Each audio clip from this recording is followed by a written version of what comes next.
Once there was an explosion, a bang which gave birth to time and space. Stick with 360, that's your message if you don't, well, if you don't like it? If you have zero access to the internet, that is an offline device. Once there was an explosion, a bang which set a planet spinning in that space. I think people are imagining outcomes that are worse than what we believe it's going to be in the real world. Right. So we designed the box, we paid attention to what it means to connect to the internet. The average internet connection is working the majority of the day, and people are imagining that it isn't, and I don't think that that's They're the just world worried, that I we live in. think. Sure, Right? I mean, it's changed. Once there was an explosion, a bang which gave rise to life as we know it. This is how you share your games on PS4.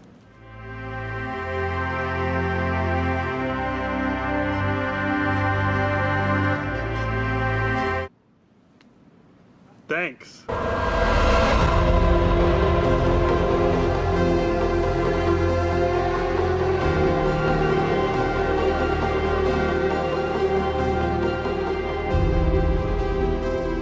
Once there was an explosion, a bang which gave rise to life as we know it. And then came the next explosion.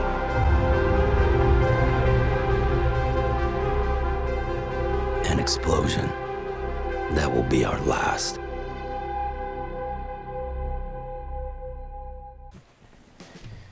Wow, that last video really picked up traction. Never had that happen on my channel in all the years I've been doing this. So thank you first and foremost for subscribing, commenting, sharing the video, asking all the questions.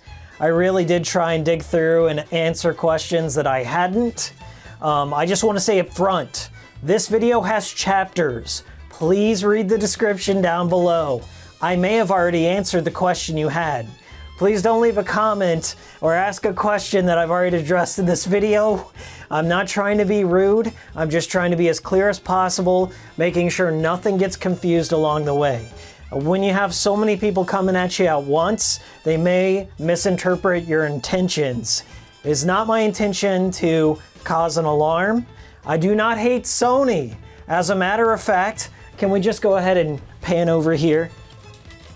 Pan over here. There are hundreds of PlayStation 2, PSP games. If I pan over here, you can see behind there. Look over here. Vita collection right there. Above that is a PlayStation 1 collection. PlayStation Vita right here. Okay, I'm wearing my cat from Gravity. I love the PlayStation. Okay, I just am not happy with the current direction Sony's going with a lot of things, not just the CBOMB, but a lot of things. Okay, I want the best for them now and going forward. Just so we're clear, not a hater, not a troll, not trying to start a panic. Please enjoy this video. Check the chapters. Check the chapters. Read the description. Enjoy this video. Chapters. Question you might have, maybe in the chapters, enjoy this video. Question you might have, chapters might answer. Please. The biggest question I got from my last video was, do you have any footage of the PlayStation 4 CBOMB issue? At the time, I didn't. I did not want to risk my PlayStation 4, which has my primary account and all my games tied to it, my save data, my trophies. I did not want to do anything that could potentially risk that. I also have PT on it, so yeah, not going to risk that.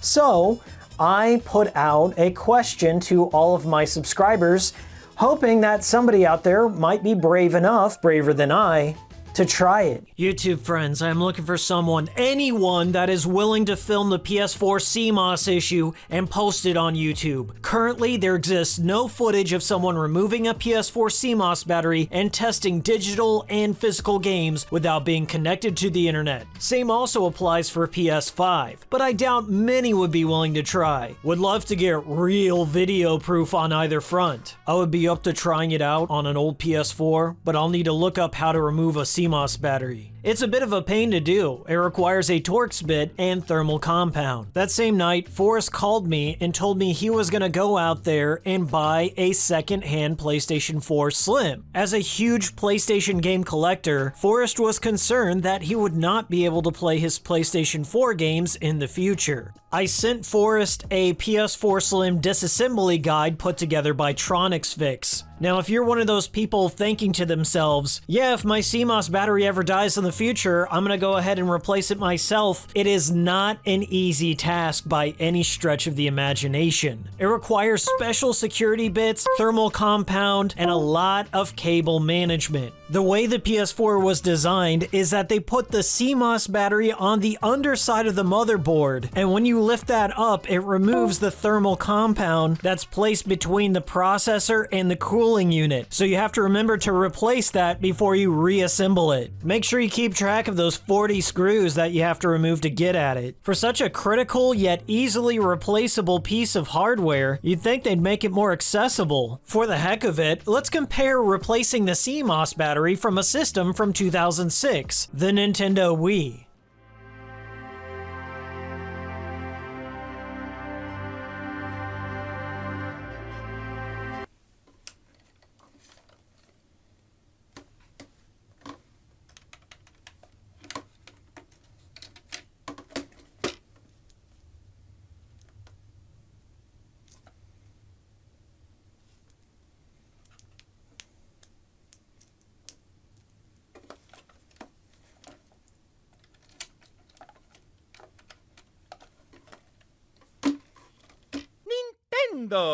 So Forrest removed the CMOS battery, turned on his PS4, disconnected from the internet, and this is what happened. He pops in a physical disc of Atelier Ryza 2, Lost Legends and the Secret Fairy. He hits the cross button, the splash screen appears, and so far it looks like the game is loading up. But then something terrible happens. The game crashes and Forrest was logged out of the PS4. He receives error code CE-30391-6. Okay, let's look up that error code and see what we can find.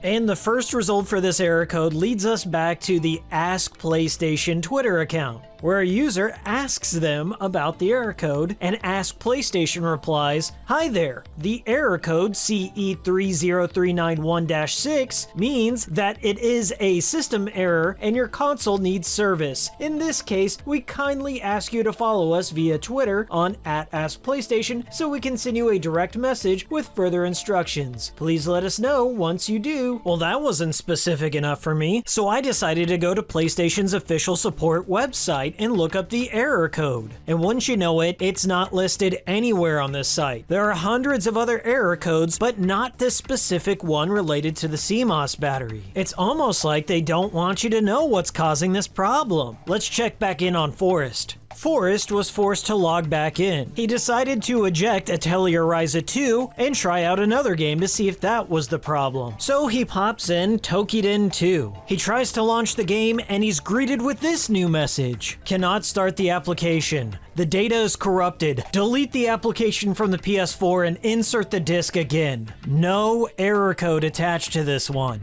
So Forrest deleted the game, popped the disc back in, tries to launch it, and this time he gets a splash screen. And it looks like the game's about to load until it crashes again. So Forrest tries to launch PlayStation Plus games. He tries to launch PlayStation 2 Classic games. He tries to launch a digital game that he fully owns. But no, he's locked out of all of his content, digital and physical. That is until he decided to connect to the internet. The moment he connects, all the locks go away, and he's able to launch Dark Cloud 2 on the first try with no crashes. This, my friends, is DRM plain and simple.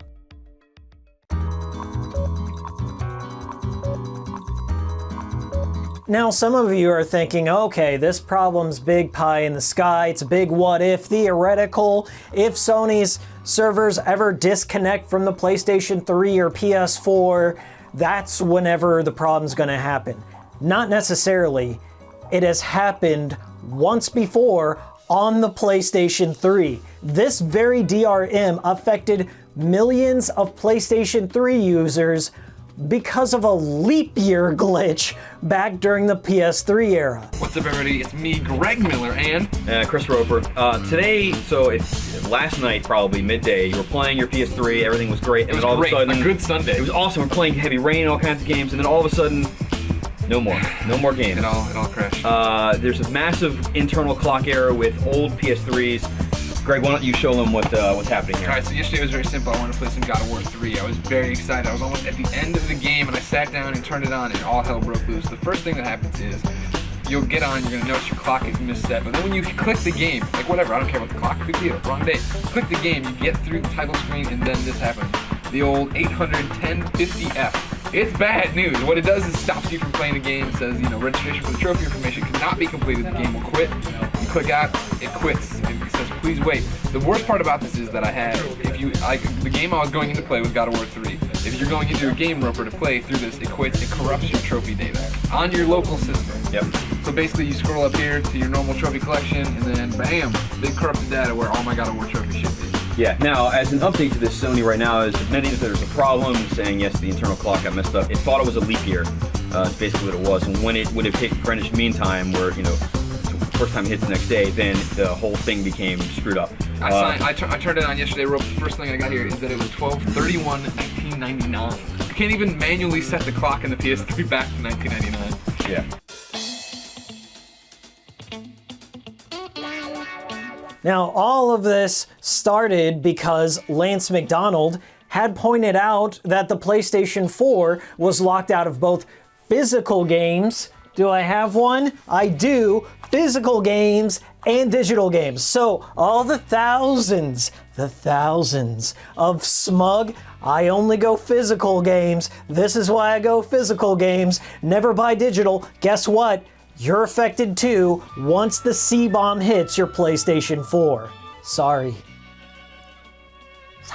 This error is because trophies on the PS4 require the internet system clock, the one you can't see or alter, to be correct. So people can't change their PS4 date/time to make it look like they got trophies earlier than they really did. If your PS4 clock battery dies, all your games die. Speaking of Bloodborne, Lance McDonald is the one behind the Bloodborne 60 frames per second patch. He also has a widely popular YouTube channel where he deconstructs games, finds hidden cheat codes, secrets, behind the scenes, like camera clipping kind of things, like in PT. He has a lot of credibility within the gaming scene. So for him to put his reputation on the line, I had to give him the benefit of the doubt. But sometimes just the benefit of the doubt isn't good enough for most people. So that's why I decided to get some footage for myself. I will admit there's something that I might have gotten wrong in my previous video because there is an unknown factor. And it all, once again, relies on Lance McDonald's speculation on what's going on between your system and the PlayStation Network. When the PlayStation 3 or PS4 calls out to PSN to get the correct time, is it actually connecting to PSN or an NTP server? NTP means Network Time Protocol Server. Usually, like when you have something like Windows, you lose the time for whatever reason, and you connect to the internet, one of their servers, to get the correct time based on your time zone. Lance McDonald says that this line is going directly to PlayStation servers. Which is why just set time using internet doesn't work. You could easily set up a fake NTP server to give you free PS Plus games for life that way. You must use the real PSN clock after replacing CMOS battery. It's a form of DRM. What Lance is saying here makes sense. If your PlayStation is connecting to a public NTP server, then anyone could just sniff those addresses, set up their own fake NTP server, and send back whatever time they wanted to, thus unlocking all their PlayStation Plus games. Remember all the lock symbols we saw on Forrest's video? That's DRM preventing you from stealing PlayStation Plus games. nobody can prove it either way because that signal between your system and PSN is totally encrypted. And to this date, nobody's been able to decrypt it. And if they could potentially spoof those IPs and run their own little server to call the time regardless if PSN is involved. Not necessarily, because the critical component is the authentication method for the kernel clock. What that means is you need whatever outbound call is happening to happen to reset the clock. We don't know what server that is because it's encrypted. In the future, if this connection between console and authentication server is ever severed, that's when you have a problem. I don't have a PS5 to test myself, but I'm hoping this video and the many others out there of people yanking out their CMOS batteries from their PS4s inspires somebody crazy enough to do that. But this is a trend in my mind. The CBOMB exists in the PS3. It exists in the PS4 and it's even worse. I imagine in the PS5, you take out that CMOS battery, disconnect it from the internet, and you are left with a useless box. Guarantee something shady's happening here. Well, there are multiple ways they could do it. One, Sony could always patch out the kernel check.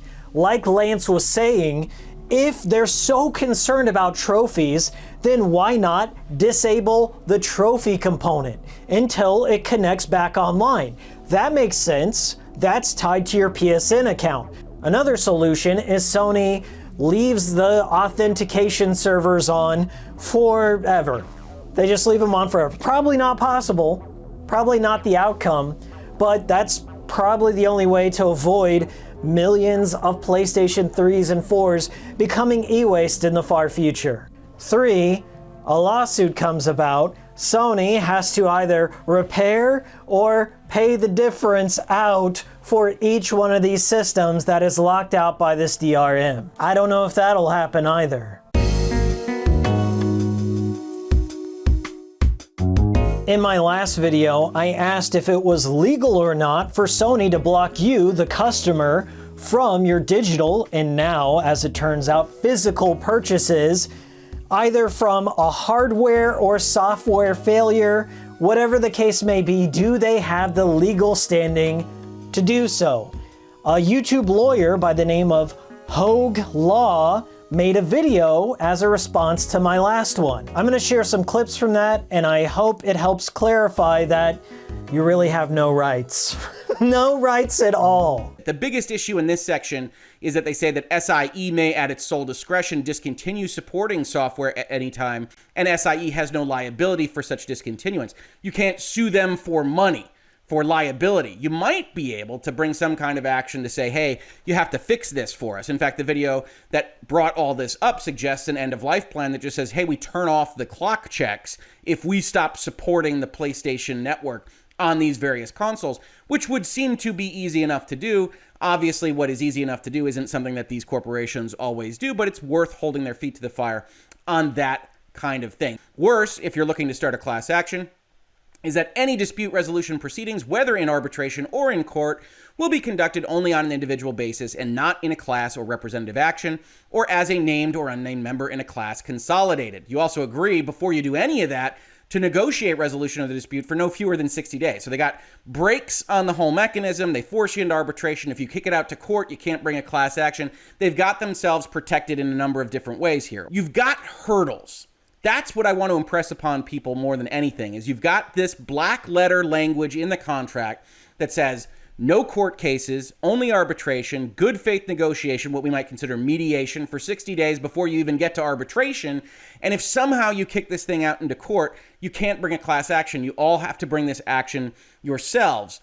And then the question becomes, what is the action anyway? So what we're fundamentally talking about is a battery that goes away. It's a hardware failure some 10 years, 15 years on, and that generally wouldn't be the kind of thing that the law would expect Sony to have to cover. If you haven't read the DMCA outside of what you might see in terms of YouTube strikes before, there's a section entitled Circumvention of Copyright Protection Systems. And it says, broadly, no person shall circumvent a technological measure that effectively controls access to a work protected under this title. In other words, you can't go and hack around things like clock checks and authorizations and whatnot. What this actually says, if we look at the words here, is that you are allowed to access the video game to modify it, but not the console. In fact, this is made much more abundantly clear a little bit later on, which says computer programs used to operate video game consoles can be modified without violating the DMCA, solely to the extent necessary for not a gamer, but an eligible library, archives, or museum to engage in preservation activities.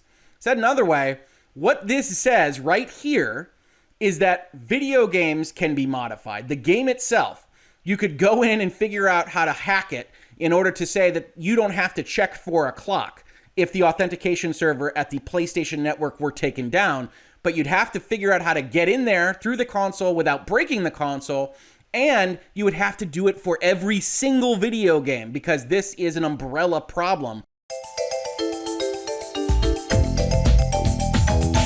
Now, I have been shown some workarounds for the kernel time check on the PlayStation 4, but I will admit it is not an easy process for the average user. At least we're just not there yet. I would consider this Homebrew to be more of a soft hack, and it has a 1 in 5 chance of hard crashing your system when you launch these hacks. Trust me when I say that I've launched these hacks multiple times through a browser and it completely crashed my system. So if you care about stuff like data, your hard drive, your games, whatever data you have, maybe this isn't the avenue for you.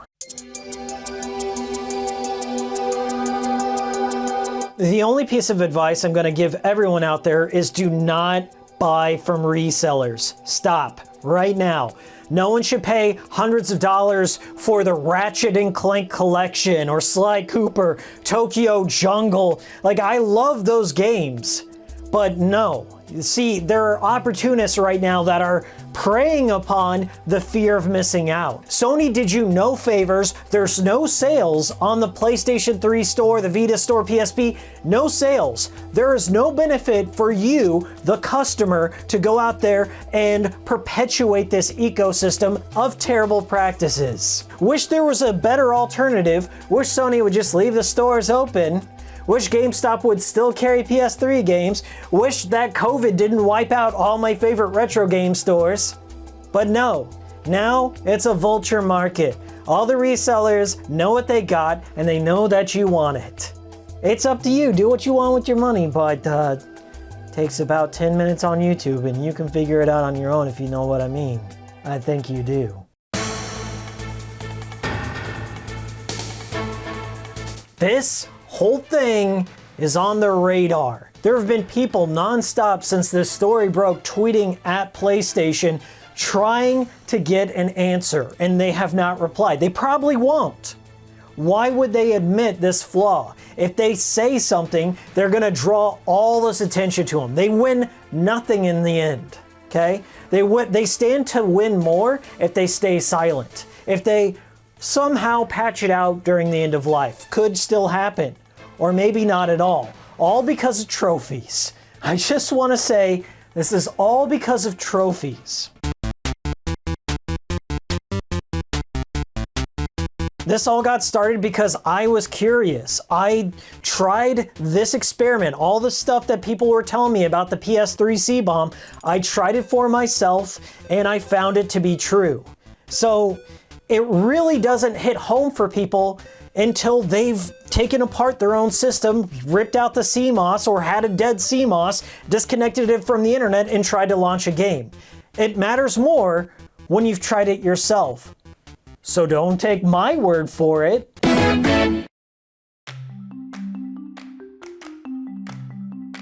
I just don't think the PlayStation 3 emulator is quite where it needs to be to completely cut off avenues to purchase PS3 games. I took a look at the official PlayStation 3 emulator's compatibility page, as in how many games can actually run on this emulator.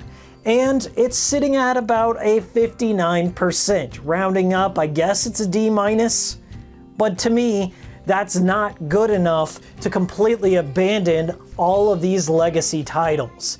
Unless Sony has some sort of measure for backwards compatibility on their end, most people are just going to lose access to these titles in the future unless the emulator catches up, or unless Sony is cooking up their own solution. I think their solution is going to be a cloud-based one through PlayStation Now. They got this huge infrastructure for PlayStation Now. You think they're not going to use it? You're going to own nothing and love it.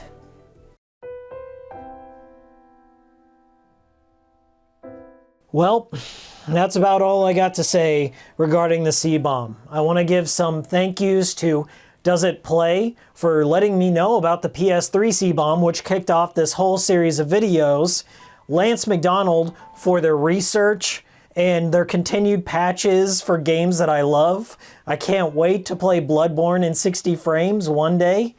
And especially Forrest. Forrest put their neck out on the line. They went out there, bought a PlayStation 4 Slim, took it apart, ripped out the CMOS battery, and published their findings for the world to see. It's unfortunate that Sony holds all the cards here. They determine whether or not they want to move forward into the future of their consoles, their systems, with this DRM. How they want to preserve their legacy. Not up to me. Never been up to me. Don't shoot the messenger. It's them. So if you have any further questions about the PS4 CBOMB, PS5 CBOMB, at Ask PlayStation. That's the official line. Call them up. At them. Maybe they might DM you the magical unlock code.